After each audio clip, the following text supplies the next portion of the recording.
आप दर्शकों 500 घंटे पाकिस्तान, बीएसएफ जवान करीब 500 घंटे पाकिस्तान में रहे और पूनम की रिहाई के लिए 6 से ज्यादा फ्लैग मीटिंग हुई। दर्शकों, इंटरनेशनल बॉर्डर पर 84 बार सीटी बजाई गई। बॉर्डर पर रोजाना 3 से 4 बार सीटी बजाई गई।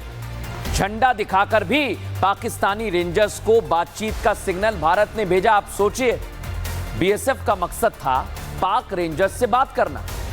सीटी का कोई जवाब नहीं आया। यह प्रोसेस होता है दर्शक। लेकिन जब सीटी बार बार बजाई जाने लगी तब भी कोई जवाब नहीं आया। फिर पाक रेंजर्स फ्लैग मीटिंग से बचने के लिए भागते रहे। इसके बाद बीएसएफ ने बातचीत का दूसरा तरीका अपनाया और पूनम की वापसी के लिए डिप्लोमेटिक चैनल की मदद ली गई। इसके बाद यह तय हो गया कि पाकिस्तान को ज्यादा दिन पूनम हम नहीं दे सकते, उन्हें वापस करना पड़ेगा। और फिर भारत ने पूनम की सकुशल वापसी कराई। कर्नल टीपी त्यागी इस पर क्या कह रहे हैं, सुनवाता हूं। 6 फ्लैग मीटिंग हुई और 80 से ज्यादा बार सीटियां बजाई गई, झंडे दिखाए गए, लेकिन रेंजर्स कहते रहे कि साहब बड़े ऑफिसर्स कहेंगे तब हम एक्शन लेंगे। लेकिन जब हिंदुस्तान ने ऑपरेशन सिंदूर चलाया तो पाकिस्तान के डीजीएमओ ने गुहार लगाते हुए हिंदुस्तान के डीजीएमओ से बात की और उसमें ये मुद्दा भी उठाया गया।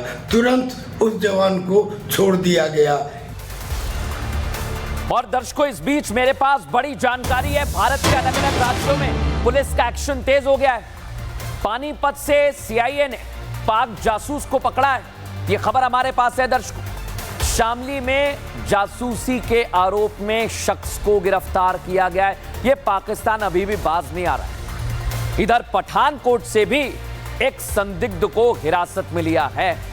और मैं बार बार कह रहा हूं दर्शकों आपसे, यह पाकिस्तान सिर्फ और सिर्फ साजिश कर रहा है। कैसी साजिश देखिए जरा। पठानकोट, पानीपत, यहां से जासूसी के आरोप में संदिग्धों को पकड़ा गया है। ये पाक के लिए जासूसी कर रहे थे। इधर शामली में जासूसी के आरोप में गिरफ्तारी हुई। आप सोचिए, जगह जगह जासूस मिल रहे हैं और जगह जगह जासूस जैसे ही सामने आए उसके बाद कैसे एक्शन लिया जा रहा है, कैसे इन्हें गिरफ्तार किया गया, सुनवाता हूं आप।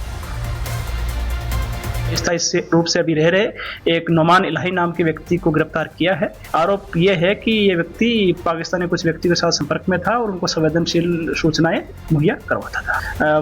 कल पानीपत से ही इसको गिरफ्तार किया गया है और अभी पूछताछ जारी है।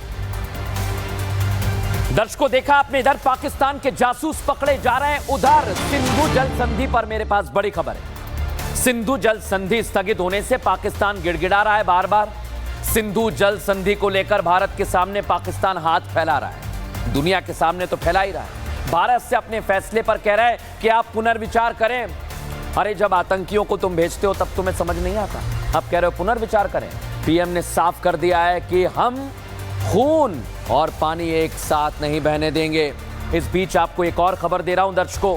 कल जम्मू कश्मीर जाने वाले रक्षा मंत्री राजनाथ सिंह पुंछ में जवानों से मुलाकात करेंगे। ये खबर हमारे पास है। राजनाथ सिंह जम्मू एयरबेस पर एयरफोर्स के जवानों से मिलेंगे, उनकी हौसला अफजाई करेंगे। सबसे ज्यादा घाटी में दर्शकों कार्रवाई हुई है। सबसे ज्यादा घाटी में पाकिस्तान के ड्रोन्स देखे गए थे, लेकिन हमारे वायुवीरों ने उन्हें नेस्ते नाबूद कर दिया है। और आपको याद होगा दर्शकों, पहलगाम आतंकी हमले के बाद भारत ने पाकिस्तान पर एक के बाद एक स्ट्राइक किया, जिसमें से एक भारत में किसी पाकिस्तानी को ना रहने देना है। इधर जासूस हम पकड़ रहे हैं ना, उधर देखिए आप, असर दिखाई दे रहा है। ये पाकिस्तान वाले जब आते हैं भारत तो कैसे इनके साथ हश्र किया जा रहा है, दिखाता हूं मैं आपको। साउथ कोरिया से कुछ चीनी जहाज आ रहे थे दर्शक, बीच समंदर में इन्हें रोक दिया गया। दरअसल जहाज में 21 पाकिस्तानी थे।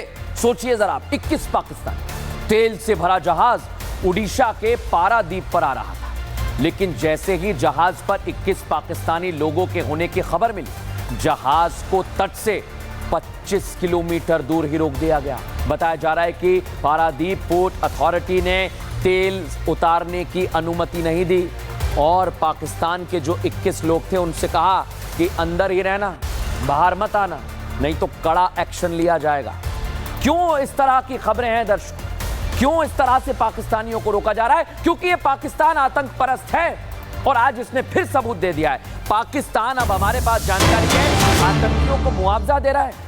आप सोचिए दर्शकों, हम आतंकियों को खत्म कर रहे हैं, आतंकियों को जड़ से मिटाने का हमने संकल्प लिया है, और ये आतंकियों को पैसा दे रहा है।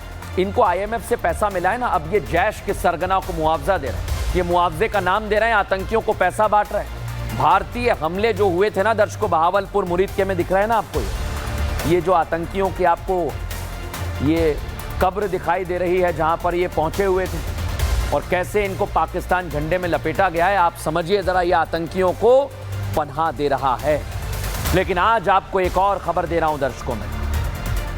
भारत के ऑपरेशन सिंदूर के दौरान मारे गए ग्लोबल टेररिस्ट मसूद अजहर को पाकिस्तान सरकार करोड़ों रुपए दे रही है। सोचिए जरा, आप मुआवजा दे रही है। यह मुआवजा उसे भारतीय सेना की तरफ से पाकिस्तान और POK में आतंकी ठिकानों पर बड़ी कार्रवाई में, जो पूरा परिवार इनका मर गया ना, उसके बाद मिल सकता है। आप सोचिए जरा। और यही तस्वीर बता रही है कि पाकिस्तान आतंक परस्त है।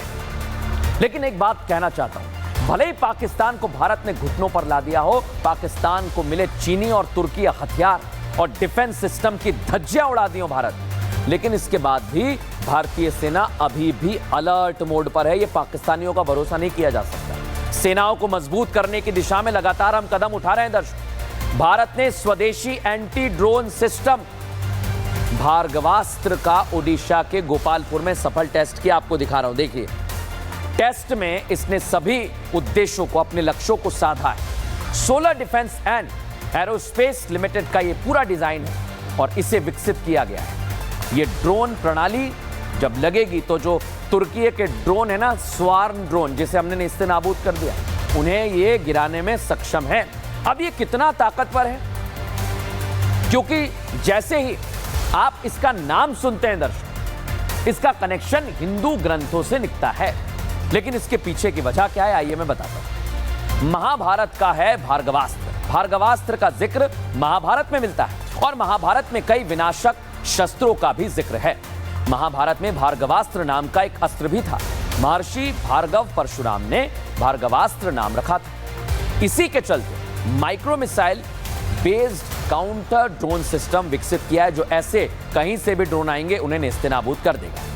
लेकिन एक बड़ी बात दर्शक, भार्गवास्त्र भारतीय रक्षा क्षेत्र में मील का पत्थर साबित होगा, क्योंकि यह सिस्टम एक साथ दुश्मनों की तरफ से दागे गए ड्रोन को झुंड में तबाह करता है, और यह पूरी ताकत रखता है दर्शक। कैसे यह काम करता है, आइए जरा मैं आपको बताता हूं। भार्गवास्त्र एक विनाशक शस्त्र। Bhargavastra micro missile based defence system से बनाया गया है। ड्रोन अटैक से निपटने के लिए डिजाइन किया गया है। भार्गवास्त्र दुश्मनों के ड्रोन को झुंडों में तबाह करता है। 6 किलोमीटर या उससे ज्यादा की दूरी से पता लगाने में सक्षम है। अनमैन्ड एरियल व्हीकल्स के खतरों का